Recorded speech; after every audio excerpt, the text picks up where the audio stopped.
देता हूं कि आपने समय दिया, कई विरोध में और कई पक्ष में अपनी भावना व्यक्त की। मैं महामहिम राज्यपाल जी के अभिभाषण के पक्ष में समर्थन में खड़ा हुआ हूं। छत्तीस कौम की जनता ने भरोसा करके आशीर्वाद देकर मुझे दूसरी बार इसी राजस्थान की विधानसभा में जो भेजा है कि ये नौजवान, हमारा बेटा, हमारा भाई, हमारे मुद्दे, हमारे क्षेत्र की बात मजबूती से उठाऊंगा। कोई नहीं है क्या? तो मैं छत्तीस कौम का आभार व्यक्त करता हूं कि आपके भरोसे पर खरा उतरूंगा और एक एक बात उठाऊंगा, गूंगा बन के नहीं बैठूंगा। माननीय सभापति महोदय, जो असंभव को संभव किया कि जिस वर्ग और जाति से मैं आता हूं, एक साधारण परिवार के व्यक्ति को दूसरी बार जो भरोसा किया है, और मैं कांग्रेस पार्टी का भी आभारी हूं कि मेरे जैसे कार्यकर्ता पर भरोसा किया। माननीय सभापति महोदय, आज विधानसभा में कई बातें आई, लेकिन व्यक्ति के लिए पद बड़ा नहीं होता। शायद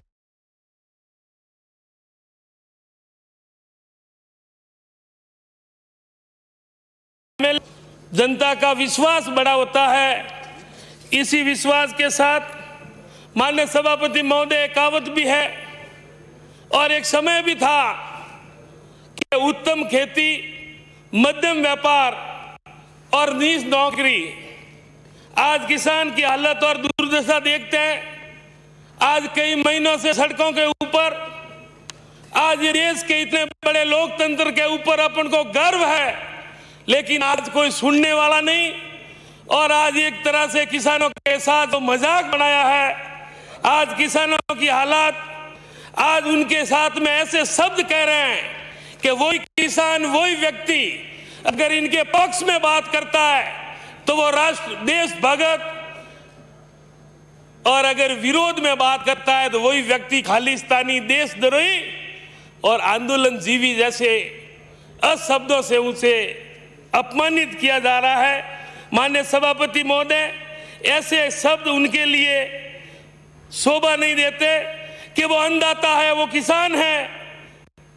इस प्रकार की जो दुर्दशा और किसानों की हालात जो की है, आज कोई सुनने वाला नहीं। ये समझ में नहीं आ रहा कि इतना बड़ा विश्व में जो लोकतंत्र है और इस लोकतंत्र में किसान और अन्नदाता की सुनने के लिए कोई नहीं है।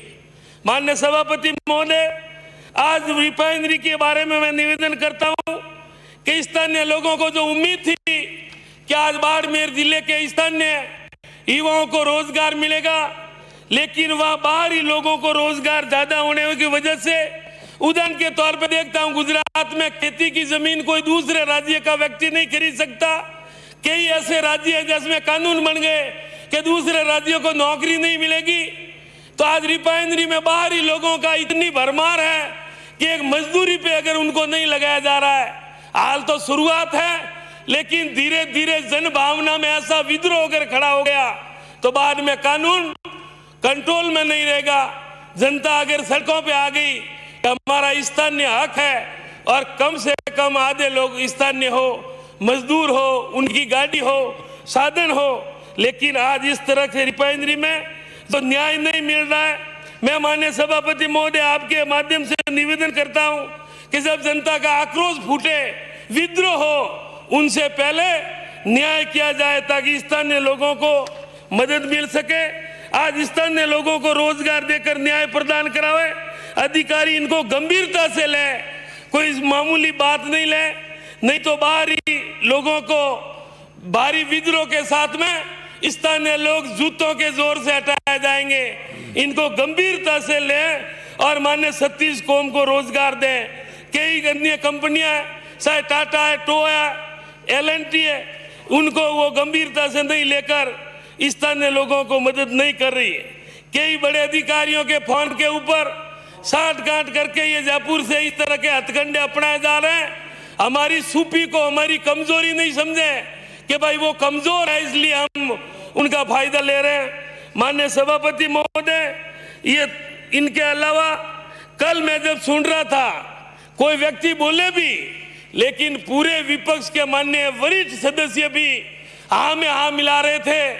जब एक ब्यावर से आने वाले सदस्य हमारे देश की आजादी के आंदोलन में जिनका योगदान रहा और प्रथम शिक्षा मंत्री के बारे में, मौलाना अब्दुल कलाम जी के बारे में, और बाकी कह रहे थे जोर है, शाबाश। अरे उनके बारे में ऐसी हल्की बातें करना ये शोभा नहीं देते। उनके योगदान को भुलाया नहीं जा सकता और मौलाना साहब के जूतों के बराबर भी मुकाबला आप नहीं कर सकते। उनका देश की आजादी में योगदान है, इस देश में योगदान है।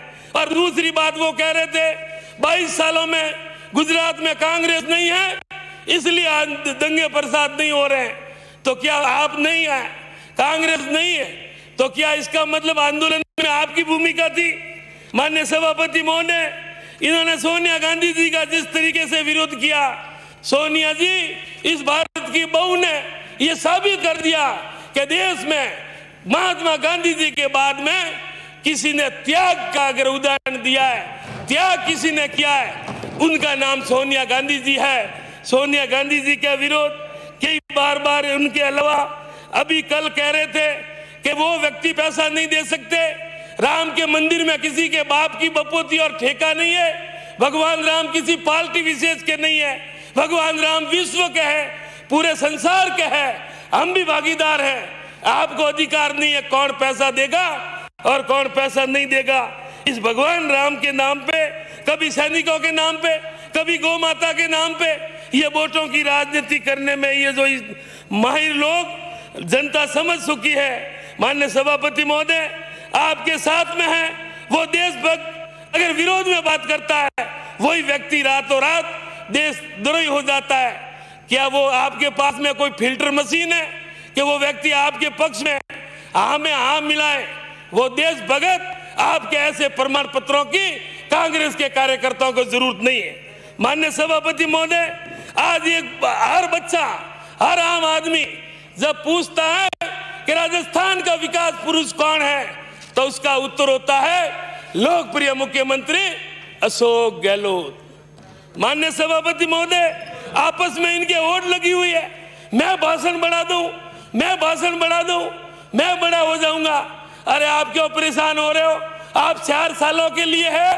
1 साल पहले मैडम वसुंधरा जी रथ पे सवार होकर आएगी और आप पीछे दौड़ोगे, मुझे पीछे बैठने में जगह मिले। आप सेकंड वाले हो, फर्स्ट में तो मैडम आ रही है, उनकी तैयारी है, आप फिजूल में क्यों परेशान हो रहे हो? माननीय सभापति महोदय, आपस में ये होड़ लगी हुई है। लेकिन मैं आपसे निवेदन करता हूं कि आज आजादी के 70 सालों में बार बार किया जा रहा है, कांग्रेस ने 70 सालों में किया। अगर कांग्रेस ने नहीं किया होता तो आज आप वहां सरकार में नहीं होते। ये पवित्र लोकतंत्र है, पवित्र लोकतंत्र में कांग्रेस ने न्याय किया है और न्याय के साथ में देश में राज करने के कारण आज एक साधारण व्यक्ति देश का प्रधानमंत्री बना है। 70 सालों में जो इमारतें खड़े की, जो संस्थाएं बनाई, आज आप 7 सालों में बेचने का काम कर रहे हैं। वही बातें जब हम सुन रहे थे, ओबामा लाल आंख दिखा के बात करनी सही है। अरे लाल आंख आज सफेद क्यों हो गई? ट्रंप सरकार, अब की बार ट्रंप सरकार झूला झूलाए और झूले झूलने वाला ने देश की धरती के ऊपर जो कब्जा किया है, आज ये अपन बर्दाश्त नहीं कर सकते। माननीय सभापति महोदय, कोरोना महामारी को बढ़ावा मिला नमस्ते ट्रंप के कारण, डिले हुआ और आनंद फानंद में लॉकडाउन लगाने की वजह से रेल को भेजा कहीं जा रहा था, रेल कहीं जा रही थी। ये इनका प्रबंध, जो पोल इनके सामने जो खुली है, आज माननीय मजदूर कितनों की मौतें हो गई, कितने भूखे लोग सड़कों के ऊपर पैदल गए, क्या हालात हुए, वो किसी से छिपे हुए नहीं है। माननीय सभापति महोदय, मैं माननीय राजस्थान के लोकप्रिय मुख्यमंत्री जी का दिल से आभार व्यक्त करता हूं। राजस्थान की जनता आभार व्यक्त करती है कि उन्होंने आज कोरोना जैसी महामारी में विशेष प्रबंध और मेहनत की और उनकी सूझबूझ और उनके अनुभव के कारण राजस्थान आज देश में मॉडल साबित हुआ है। लोग कह रहे थे गुजरात मॉडल, आज गुजरात मॉडल नहीं, देश का अगर कोई मॉडल है और हर क्षेत्र में कोई अव्वल है तो उस राज्य का नाम राजस्थान है। और राजस्थान का नेतृत्व करने वाले लोकप्रिय गरीबों के मसीहा, उनका नाम अशोक गहलोत जी है। माननीय सभापति महोदय, दिन रात उन्होंने मेहनत करी और महंगाई की बात हर मुद्दे पे बात कर रहे हैं, लेकिन महंगाई के ऊपर आप शुभ क्या है? 300 रुपये की गैस की टंकी 900 रुपये हो गए। आ गई स्मृति ईरानी जी, जो आए दिन टंकी ऊपर उठाए बैलगाड़ी के ऊपर नाटक कर रहे थे, आज 900 रुपये में गैस सिलेंडर मिल रहा है। शुभ क्या है? माननीय सभापति महोदय, तुलना बार बार हरियाणा की जा रही है। मैं माननीय विपक्ष के सम्मान्य साथियों से इज्जत के साथ निवेदन करता हूं कि आप तुलना हरियाणा की करते हैं, आप तुलना मध्य प्रदेश की क्यों नहीं करते? वहां कितना है, क्या महंगाई है, क्या तेल के भाव है, क्या वहां के हालात है? आप एक छोटे राज्य हरियाणा की तुलना करके अगर आप इतने ही जनता के हितैषी है तो अपन सभी मिलकर प्रस्ताव पारित करें और भारत के प्रधानमंत्री माननीय नरेंद्र मोदी जी से निवेदन करें कि ये गैस के दाम और के तेल के दाम कम करें। स्पेशल एक्साइज ड्यूटी के नाम पे आज जो नेपाल में तेल हिंदुस्तान से जा रहा है और भारत से हिंदुस्तान से नेपाल में तेल सस्ता क्यों मिल रहा है? ये जवाबदारी किसकी बनती है? ये इधर और इधर बातें करने से जनता आपको माफ नहीं कर सकती। माननीय सभापति महोदय, आज ये आंदोलन जीवी जैसा शब्द माननीय प्रधानमंत्री जी के मुंह से शोभा नहीं देता। जीवन भर अटल जी और आडवाणी जी आंदोलन किए, इनके कारण आप पहले सीएम बने। केजरीवाल जी और अन्ना हजारे जी ने, बाबा रामदेव ने मेहनत की और अड्डानी और अब्बानी के आशीर्वाद से आप पीएम बन गए। क्या वो आप आंदोलन जीवी, अगर आंदोलन करने वालों के लिए शब्द उपयोग शोभा नहीं देता है, अगर आप इनको आंदोलन जीवी कह रहे हैं तो आपकी पार्टी के वरिष्ठ नेता आज भी बैठे हैं। आडवाणी जी ने जिंदगी भर आंदोलन और सड़कों के ऊपर मेहनत की, तो क्या उनके लिए शब्द भी ये लागू हो गए? आज आंदोलन करना इस लोकतंत्र में आम आदमी का अधिकार है। हक मांगना कोई गुनाह नहीं है। किसान कह रहा है हमारा भला नहीं करो, मेहरबानी करके जो नियम है वही लागू करो, और आप कह रहे हैं हम आपकी मदद करेंगे, हम आपका भला कर रहे हैं। अरे कोई व्यक्ति मना कर रहा है तो आप जबरदस्ती किसको फायदा देने के लिए कर रहे हैं? कई बातें आपने की, ए फॉर आदर्श घोटाला, के फॉर कोयला घोटाला, 2G 4G सब निर्दोष साबित हुए और आपने इतना बाउंडर मचा दिया। आज जनता पूछना चाहती है कहाँ है आपका जन लोकपाल? हम कहते थे लोकपाल, आप कहते थे जन लोकपाल, और आप लोकायुक्त की बात करते हैं। अरे जन लोकपाल कहाँ है? आपका मुंह सूप क्यों है? और गरीबों के मसीहा लोकप्रिय मुख्यमंत्री जी ने निःशुल्क दवा और पेंशन योजना देके ये साबित कर दिया कि गुजरात की बजाय राजस्थान के मुख्यमंत्री माननीय अशोक गहलोत जी ने आपके मुंह से कहना पड़ा ये तो खैरात बांट रहे हैं, ये तो रेवड़िया बांट रहे हैं। अरे खैरात और रेवड़िया गरीब का हितैषी बांट सकता है। उन्होंने महसूस किया गरीब की पीड़ा क्या हो सकती है। गरीब हॉस्पिटल में महंगा इलाज नहीं करवा सकता, इन्होंने फ्री दवा करके ये साबित कर दिया गरीब किसान और मजदूर का अगर कोई हितैषी है तो राजस्थान में उस व्यक्ति का नाम लोकप्रिय मुख्यमंत्री अशोक गहलोत। माननीय सभापति महोदय, आज कोई नई बात नहीं, हमेशा इनकी करनी और कथनी में अंतर रहा है। जब प्रधानमंत्री नहीं बने FDI का विरोध, आधार का विरोध, नरेगा का विरोध, GST का विरोध, और बनने के बाद में आज क्या हालात है? देश निजी हाथों में जा रहा है। जयपुर का एयरपोर्ट चला गया, कई हवाई अड्डे गए, आज कई रेलें दे रहे हैं। और माननीय 2 मिनट में मैं माननीय सभापति महोदय, आज मन की बात लोकतंत्र है, कोई जरूरी नहीं कि मुख्यमंत्री और प्रधानमंत्री जी ने कह दिया वही सही है। आम आदमी को भी बोलने का अधिकार है। ये सुनने की बजाय इतने घूमने के बावजूद भी, झूला झुलाने के बावजूद भी, खुद चाय पिलाने के बावजूद भी आज अपनी विदेश नीति फैल क्यों है? माननीय सभापति महोदय, जनता समझ गई कि आज के समय नफरत और भय का माहौल है। इतने बड़े लोकतंत्र को एक मजाक बना दिया है। पत्रकार दबाव में तानाशाही रवैये के कारण किसानों के साथ जो मजाक किया जा रहा है, लोकतंत्र के बाकी स्तंभ कमजोर कर रहे हैं। माने राठौड़ साहब के मुंह से बात कर रहे थे गैंगवार, अपराध। अरे मेहरबानी करके आपसे मुंह से शोभा नहीं देता, क्योंकि आपके ऊपर दाग लगा है, और दाग लगा हुआ व्यक्ति अगर गैंगवार की बात और अपराध की बात नहीं कर सकता। कल सूदखोर और ब्याजखोर की बात आई।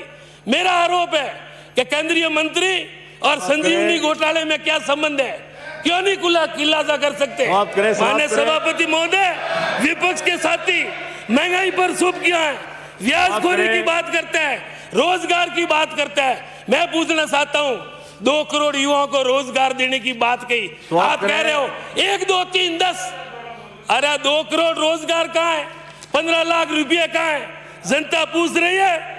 बीजेपी के राज में मुकदमे ही दर्ज नहीं हो रहे थे, और आप तुलना कर रहे हो मुकदमे।